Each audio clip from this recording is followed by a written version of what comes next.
Well, good morning. It's good to see everybody out. We do have some that are visiting with us, and we're really glad that you've taken time to be here. Hope that you'll be encouraged and edified in our worship this morning. We want you to know that we are certainly encouraged that you are here with us. In the book of 1 Peter chapter 1, toward the beginning of that chapter, Peter is writing to Christians that are being persecuted. Christians that are going through a very difficult time. And so what he tells them is that they need to endure. And in the midst of that chapter, he speaks that in the rough times that they're facing, their faith is going to be tested as fire. They're going to be going through the fire. But the goal is that when they go through the fire, that they're going to come out. That they're going to come out stronger, and the result will be the praise and glory of God. It's something that I'm reminded of when I read a book like 1 Peter is that we're not always promised a carefree life, a life that's going to be free from any type of burden, any type of struggles, that sometimes literally in our life we're going to have to walk through the fire, walk into the fire, that is. And it's something that I want you to think about. When we're talking about this lesson this morning, I hope your Bible's already in Daniel chapter 3. I appreciate Dylan for reading that for us. We're going to talk about some individuals that literally had to walk into the fire and what that entailed and what that looked like in their life. The story of Shadrach, Meshach, and Abednego. And so I appreciate Dylan starting out reading that for us in Daniel chapter 3, verses 1 through 7. I'm not going to reread that for us this morning, and I appreciate him doing that. I don't really like reading the first 7 verses of Daniel 3 because it's so repetitious. And I stumble over a lot of that. So Dylan, you did a good job with that reading. But something I want you to notice at the beginning of Daniel chapter 3, it starts off in most of your translations. It's going to start off saying that King Nebuchadnezzar made an image of gold. In the Septuagint, that's the Greek translation of the Old Testament, there's a note there. And that note tells us that it was in the 18th year of Nebuchadnezzar's reign. And to a lot of us, that probably doesn't mean much. 18th year of Nebuchadnezzar's reign. But what that means is that that's roughly about the year 585 BC. The year that Jerusalem was destroyed. And so everything that unfolds in Daniel chapter 3 is almost like a victory dance for King Nebuchadnezzar. The year that Judah and Israel has officially been destroyed. The temple has been burned down. The walls laid desolate. Babylon stands atop the world in the ancient Near East. They have no rival. And so what does he do? He sets up this huge image, and he wants everybody to be unified in their belief and to bow down and worship this golden image. We're told that this image is 60 cubits high by 60 cubits wide. But to us reading that, we may not understand what a cubit is. You may have a footnote in there that can be kind of helpful, but here's the easiest way to know what a cubit is. Without hitting the person next to you, put your hand up like this. Put your hand up like this. That's a cubit.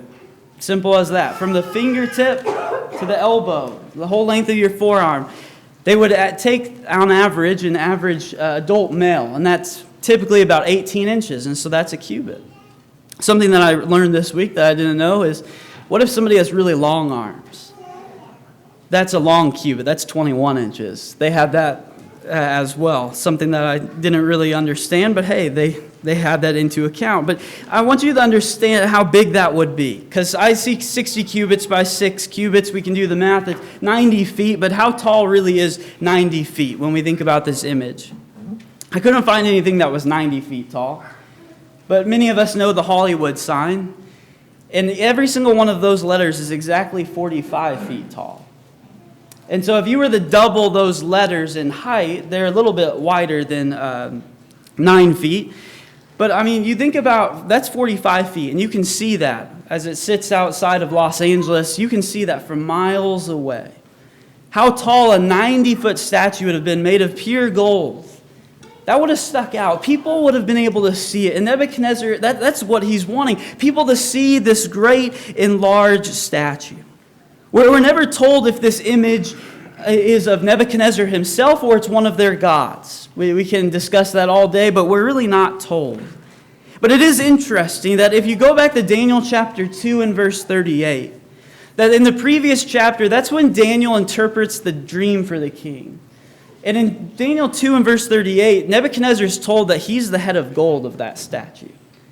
And a few years later, what does he do? He makes this huge image of gold. Maybe it's of himself, maybe it's of the gods, but either way, maybe that gives us a little bit of insight. But the text is so repetitive throughout this chapter. You probably noticed that as Dylan was reading these verses, in verse 1, 2, several times in verse 3, and verse 5, and later on in this chapter as we're going to read through it. It's the image that Nebuchadnezzar set up. So repetitious, trying to get us to see that this is something that he erected. He wanted the people to see. He wanted everybody to be on the same page. But God highlights the folly of those that would bow down to such images. Go over, leave a marker in Daniel 3. We're going to come right back. But go over to Isaiah chapter 46, please. Isaiah chapter 46. And God shows the just pure foolishness of idolatry. Those that would bow down to such idols. And as you're turning there, I'd like to challenge you to think that if we think idolatry was just an Old Testament problem, we don't really understand idolatry. Idolatry is anything that captures our heart. And it's not just a little wooden or metal object that we bow down to. It could be as simple as our phones. Something we struggle with today. But in Isaiah chapter 46, let's read verses 5 through 7. It says, "To whom will you liken me, and make me equal, and compare me, that we may be alike? Those who lavish gold from the purse and weigh out silver in the scales hire a goldsmith, and he makes it into a god, and they fall down and worship. They lift it to their shoulders, they carry it, they set it in its place, and it stands there. It cannot move from its place. If one cries to it, it does not answer or save him from his trouble." God is speaking in that passage, trying to get them to see, why would you bow down to an idol? A lifeless idol that can't move, it can't do anything. You cry out to it, it's not going to change anything for you. Yet this is the very likeness of the thing that Nebuchadnezzar wants all the people to be unified in and to bow down before. And in verses 5 through 6 of Daniel chapter 3, we see that the ultimatum is given. In verses 5 through 6, the ultimatum is given that you bow down and you worship. If not, you're going to be thrown into this fiery furnace. You are going to be burned alive. And this would be very difficult for any Jew that would hear this, because their minds should certainly be going back to the law of Moses. Remember the 10 Commandments? Remember the first commandment that is given to Israel, "You shall have no other gods before me." And then it goes down in that description in verse 5 of Exodus 20 to say, "You shall not bow down to them or serve them." And so if you're a Jew, captive in Babylon, and you hear this command that when all those instruments start playing, that you have to bow down and you have to worship, you're going to have to make a choice. Do I stay alive, or do I stand up? Do I stand up and worship the true and living God? What am I going to do? We see what most of the people do in verse 7. As soon as they hear the sounds, as soon as they heard it, they hit the ground and they are bowing down. And you can hardly blame them. They want to stay alive. Seems like the logical thing to do. But we know not everybody listens. Not everybody complies with that command. And so let's continue reading down in this chapter. Daniel chapter 3, let's read verses 8 through 12.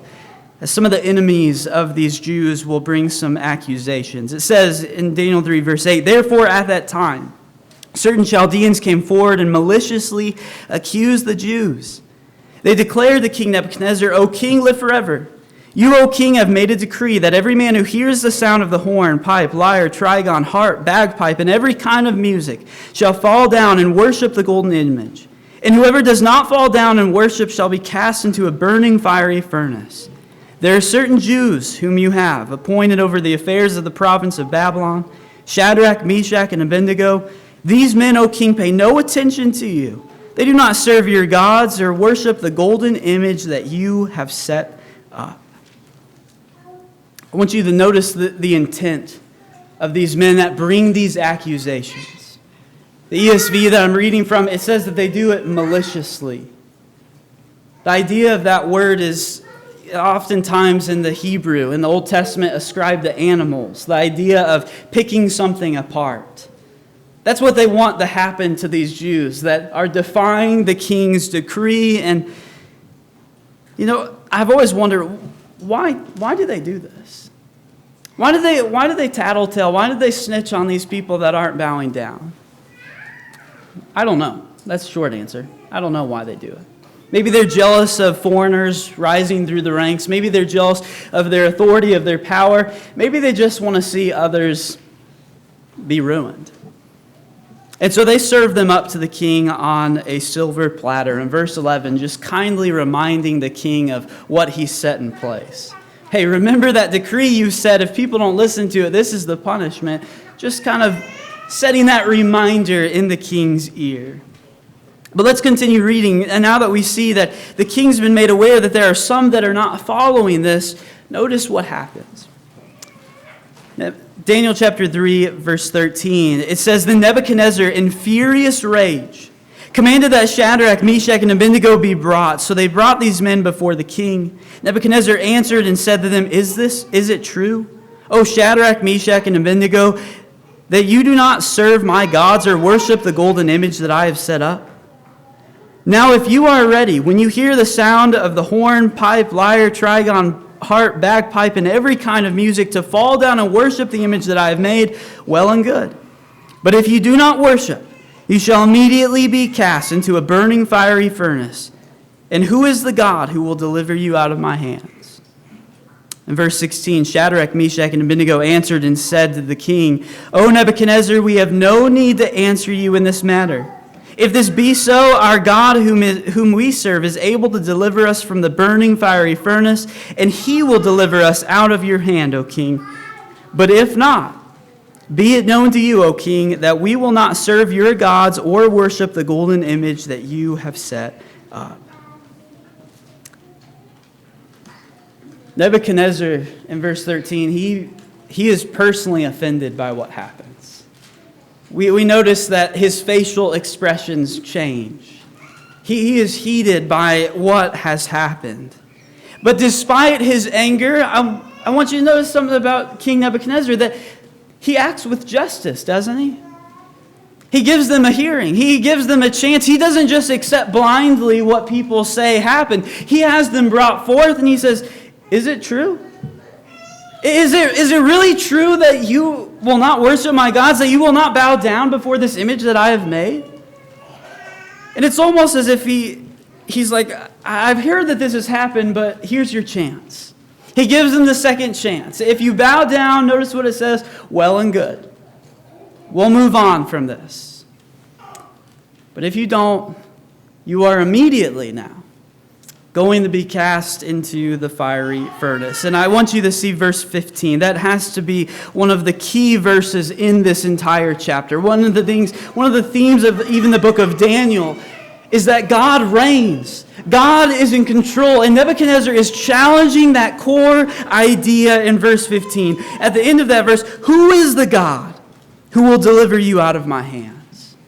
And what verse 15 also highlights for us is the folly of pride. We don't just see in this chapter the folly of idolatry, those that would bow down to a lifeless idol. We see the folly of pride. Nebuchadnezzar thought he had no rival. Bow down to me, or else there is no one that can save you. But then in verses 16 through 17, and in verse 18, we see the courageous young men. Some of the most convicting words in the entire Bible, the faith that they had.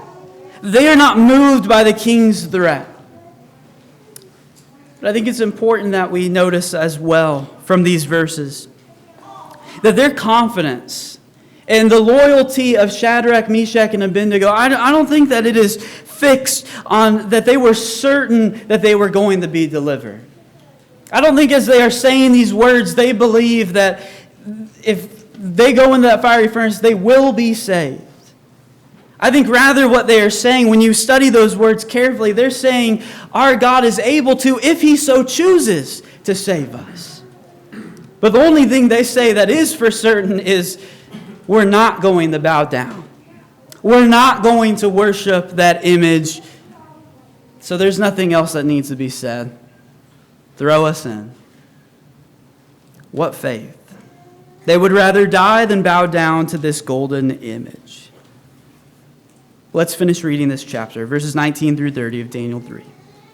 It says, Then Nebuchadnezzar was filled with fury, and the expression of his face was changed against Shadrach, Meshach, and Abednego. He ordered the furnace heated 7 times more than it was usually heated. And he ordered some of the mighty men of his army to bind Shadrach, Meshach, and Abednego, and to cast them into the burning fiery furnace. Then these men were bound in their cloaks, their tunics, their hats, and their other garments, and they were thrown into the burning fiery furnace. Because the king's order was urgent and the furnace overheated, the flame of the fire killed those men who took up Shadrach, Meshach, and Abednego. And these 3 men, Shadrach, Meshach, and Abednego, fell bound into the burning fiery furnace.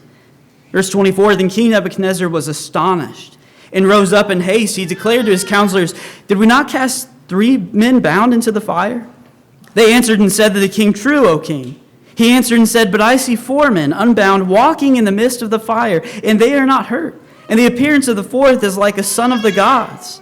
Then Nebuchadnezzar came near to the door of the burning fiery furnace. He declared, Shadrach, Meshach, and Abednego, servants of the Most High God, come out and come here. Then Shadrach, Meshach, and Abednego came out from the fire. And the satraps, the prefects, and the governors, and the king's counselors gathered together and saw that the fire had not had any power over the bodies of those men. The hair of their heads were not singed, their cloaks were not harmed, and no smell of fire had come upon them. Nebuchadnezzar answered and said, Blessed be the God of Shadrach, Meshach, and Abednego, who has sent his angel and delivered his servants who trusted in him and set aside the king's command and yielded up their bodies rather than serve and worship any god except their own God. Therefore I make a decree. Any people, nation, or language that speaks anything against the God of Shadrach, Meshach, and Abednego shall be torn limb from limb, and their houses laid in ruins, for there is no other God who is able to rescue in this way. Then the king promoted Shadrach, Meshach, and Abednego in the province of Babylon. Notice that in verse 19 of what we just read, everything changed. The facial expressions changed once again toward the young men, and everything gets set in motion so quick. Heat that furnace up. And I think that idea of the furnace being heated up to 7 times its usual heat, I think that's probably a proverbial statement, meaning just get it as hot as it can go. To the point that the men that had to cast them in were killed. In the city of Dura, which is in modern-day Iraq, they've done some digs in that area, and what they've discovered are these large brick kilns that were used for construction. And so the idea of those kilns are basically a round cylinder, and at the bottom there would have been these little windows dug out where they could slide the bricks in and out and have those things ready. And so there would have been a viewing area at the bottom. And that's likely where the king and all these other councilmen are watching from. And what a sight that must have been. As they're thrown into this fiery furnace, not just fiery furnace, what does our translation say? The burning fiery furnace. It's redundant to let you know it's hot. This thing is on fire. But yet they see that they're walking around. They're walking around in the fire. They're unbound. And not just that, there's a 4th person in there. Some of the translations over the years have just went ahead and said in verse 25, translated as, the 4th is like the Son of God. It's not the idea of how that reads in the Hebrew or the Greek. It's the idea of it's the sons of the gods. Do we know if that's Jesus or an angel? We're not sure. I know some that come down very hard on that it has to be Jesus, it has to be an angel. We're not told.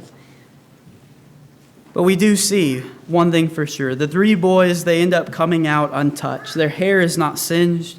Their cloaks are unharmed. They don't even smell like fire. It's hard for us to even try and imagine what that would be like. What that would be like to walk away from that event. But we can tell a little bit of what that's like by the reaction of those that witness this. In a sense, they almost become immediate converts. They start praising and honoring God. the only God that was able to do this. And they praise the faith that these three men had. They understand that God, Yahweh, He is the King of Kings, the Lord of Lords. And King Nebuchadnezzar puts another decree in place that he wants no one to disrespect this God because of what He is able to do. And it's amazing that when God's people stand up and they act in faith, it becomes a testimony to those around them. And in verse 27, it shows us that those who bowed before this once lifeless image now get a clear picture of the true and living God. And I think it's important to see that in verse 27, it specifically mentioned this isn't just King Nebuchadnezzar that witnesses this. It's also all those satraps, the prefects, the counselors, the governors, everybody, maybe even some of those Chaldeans that tried to put them to death. They now witness who God is and His power. And so what a chapter. I mean, what an event. So easy to see why Daniel 3 is one of the most beloved chapters in all of the Bible, one that most kids know. But as we close this morning, I want to bring out just 3 quick lessons for us. 3 quick lessons from Daniel chapter 3. And the first is that we need to find some godly friends to suffer with. Like we open this lesson saying life isn't always going to be easy. It's going to come with its trials. But you know, something that can make those trials a little bit more bearable is when we have somebody to bear them with. And so if you're looking for a spouse, looking for somebody to marry someday, find somebody to suffer with. When you're considering a congregation to be joined to, find brethren that you can suffer with. When you're living your life, find companions, find people of like faith that you can suffer with. That it can be a great encouragement, it can be a great strength to us when we have others to realize that we're not alone. And we see this in the life of Shadrach, Meshach, and Abednego. I want you to consider this question. Which one of the 3 did the talking? Was it Shadrach? Was it Meshach? Was it Abednego? Who did the talking? We don't know. The way that the text is put, when they give their response to the king in verses 16 through 18, it says that all 3 of them were speaking. Now, I don't think that all 3 of them were memorized exactly what they were going to say and spoke in unison like robots. I don't think that's the image. But it's similar language to what appears in Judges chapter 20, where it says that all Israel came together and spoke as one man. That they are unified, that they are in agreement with whoever was the one that spoke. They were all on the same page. They were all on board with what was going to happen. That they were not going to bow down to that image in any way. They would rather die for their faith than compromise their beliefs. And a question we need to be asking ourselves, are those the type of people that we surround ourselves with?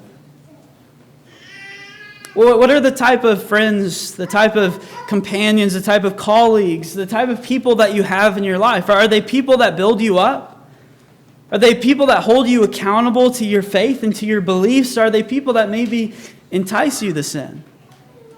People that crack that door open a little bit and make temptation just ease into your life? Who are the people we spend time around? Something I want you to notice from Daniel chapter 3 also is a common question is, where on earth is Daniel? Where's Daniel at? That's like an age-old question from studying this chapter. Where is Daniel? Noticing in the past 2 chapters that Daniel's been promoted several times over Shadrach, Meshach, and Abednego. He could be out of town. I don't know. He would have been the boss of the Chaldeans that brought these charges. So maybe they didn't want to use his name lest they get in trouble from their boss. I don't know. Some have concluded that, well, Daniel probably had a moment of weakness and he probably bowed down. We don't know that. Read the book of Daniel all the way through and we see that he was a man of conviction, and I think that would be a silly thing for us to conclude from silence.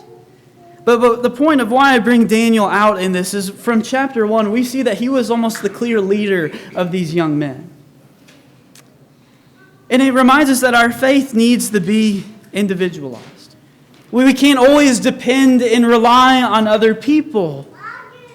But yet, even without Daniel, the leader, per se, of these young men present, we see that they're still able to stand up for what is right and what is true. But also, while it might have been easier for Shadrach, Meshach, or Abednego to fold and compromise their faith if it was just them, they were stronger together. They withstood this test. And so I read Daniel 3, and it reminds me that I want to find friends like this in my life. These are the people that I need to be associated with, people that I can suffer with the godly trials that we will face in this life. Daniel 3 also teaches us that God walks through the fire with his people. One of the benefits of studying Old Testament stories, Old Testament accounts, is that when we study the trials of others, that they teach us who our God is. And importantly, what that means for us today. That when we look at Daniel 3 and we look at what happened, we see that God was with his people. He was with Shadrach, Meshach, and Abednego every step of the way. Even though that was something that they weren't promised. I mean, check me on this if I'm wrong, but go through the law of Moses. I don't think there's a passage in there that says that if you get thrown into the fire, you will come out unharmed. It's not in there. It wasn't a guarantee. It wasn't a for sure promise that if that happened, they were going to be just fine. Certainly they read stories. They heard the stories of the power of God. They knew that he was able to do such a thing. But did they know that God would be right there by their side? Literally in the form of either Jesus or an angel? Could they have possibly known that to that extent? Maybe. It's not in the law of Moses, but it is in the book of Isaiah. In Isaiah chapter 43 and verse 2, going back to that book, keep a marker in Daniel 3, but Isaiah 43 and verse 2, it says, "When you pass through the waters, I will be with you. And through the rivers, they shall not overwhelm you. When you walk through fire, you shall not be burned, and the flame shall not consume you." Now, I still don't think that passage is saying that when you walk through literal fire, you're going to come out just fine. In that context, in that chapter of Isaiah, God is speaking about captivity as a whole, that they're going to go through the fire, but yet God's remnant, God's people will be delivered through that. It's going to be dark. It's going to be tough, but he will still deliver his people. But what a reminder that is that God has never forgotten about his people. He doesn't abandon them. He has redeemed us. We are never alone. But I want us to see also from Daniel chapter 3 and this point right here is, yes, God's with us. And what a comfort, what is an assurance that should be to us, but it still means sometimes we're going to have to walk into the fire. That sometimes we're going to have to boldly face the trials and tests that come our way. And I know in our lives today, it's probably not going to be as dramatic as Daniel 3. It's probably not going to be life versus death. I was reading some notes from the 60s, and one preacher said that in his kids' age, in his kids' generation, they will have to face life versus death. I'm not going to make that claim and say, a generation from now, it will be life versus death to stand up for your faith. I don't know what the future is going to hold. It may be. But I know for many of us, if we're being realistic with ourselves, it's pretty convenient, it's pretty tempting for us to compromise our faith. McGuigan put it this way in his book on Daniel. He said, "How we long for holiness without pain, sanctification without a cross, and growth without tears." In other words, we want the good, but we don't want it with the bad. We don't want to work for it. And yet oftentimes that's how many things come to us, is through growth, through trials, and through pain. But God's deliverance of Shadrach, Meshach, and Abednego, it serves as an example to us today as it did for the early Christians. Just 700 years, fast forward 700 years from the time of Daniel chapter 3, and New Testament Christians found themselves in a very similar situation. Where they were in a situation, if they opened up their mouth, they confessed Jesus as the Son of God, it might cost them their life. And in a very real sense, New Testament Christians, just like Shadrach, Meshach, and Abednego, faced walking into the fires of their life. And we, like the three, must know that we're not promised, we're not guaranteed deliverance from physical pain, from this physical life. That sometimes we may walk into the fire and we may come out smelling like smoke. We may come out with some bad burns. But we can still trust in the faithfulness of our God no matter what. Passage that is so comforting to us, Hebrews chapter 13, verses 5 through 6, where it says, "Keep your life free from the love of money and be content with what you have, for he has said, I will never leave you nor forsake you." So we can confidently say, verse 6, "The Lord is my helper, I will not fear. What can man do to me?" And I'm not sure it would be a scriptural lesson on the book of Daniel and Daniel chapter 3 without this point here. That our God is able to deliver us. Our God is able to deliver you. In the intertestamental times, God's people faced very dark times. As the Roman Empire came to power and the transition from the Greeks, Jews were under attack physically for their lives. And a prayer originated during the intertestamental times from Daniel chapter 3. And the prayer was recorded as this. It says, "Deliver, O Lord, the soul of your servant, as you delivered the three youths from the furnace of fire." And that became a common prayer for Jews during those times, during those trials. Going back to the story from Daniel 3, as the same way that you delivered them, Lord, deliver us. But I think that shows their reliance. It showed their faith, that they knew that God was able to, that God was able to deliver them. I think one of my favorite parts of studying Daniel chapter 3 is we don't have a recorded word from Shadrach, Meshach, and Abednego after they come out of the fire. I wish we did, in a sense, that to hear what they had to say, like, "I told you so," something like that. Maybe they were tempted to say that to the king. Like, what did they say in that moment when they came out? But yet their silence speaks volumes. They didn't need to say anything in that moment. God didn't see it fit for us to have their response recorded, because the reaction of those around them is seen on clear display for us. That everybody saw these men in verse 28, as Nebuchadnezzar is giving a testimony for them. They saw their faith, that they would rather defy the king's orders than bow down to any other god except their God. And what's the result of that? The result is we see the change in Nebuchadnezzar from verse 15 of, "Who's the God that will be able to deliver you from my hands?" to verse 29, realizing he answers his own question. He's able to answer that in verse 29, "For there is no other God who is able to rescue or deliver in this way." And brethren, what a comfort that is. That is the God that we serve today. That God delivered his people from the fiery furnace in Egypt. Deuteronomy 4 and verse 20 uses that same language. Is the same God that delivered Shadrach, Meshach, and Abednego. Most of all, through the sacrifice of Jesus Christ, we have been rescued from our sins. God provided the solution to the problem of sin, that through the blood of Jesus Christ, we can be rescued.